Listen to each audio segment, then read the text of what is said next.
வாய்ப்புகளை நழுவு விடக்கூடாது அப்படின்றது இன்றைக்கி ஒரு கருத்து. வாய்ப்புகள் ஒரு முறை தான் வரும்.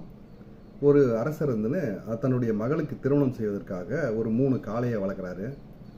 அதில் ஒருத்தர் காளையை அடக்கிறதுக்காக தயாராக வராரு.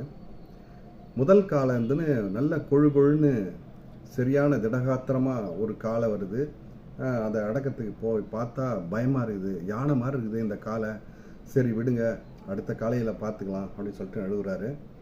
அடுத்த காளை வருது, கொஞ்சம் வீக்னஸாக இருக்குது, அந்த கொம்புகள்லாம் கொஞ்சம் மழுங்கி சுமாராக இருக்குது.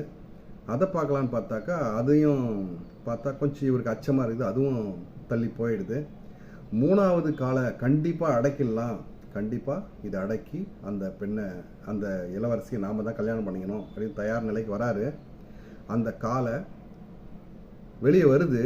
ஆனால் அந்த காளைக்கு கொம்பே இல்லை, ரொம்ப நோஞ்சானா இருக்குது, அந்த காளை நழுவிடுது.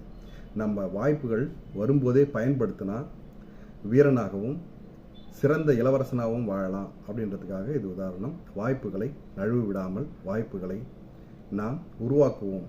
நன்றி.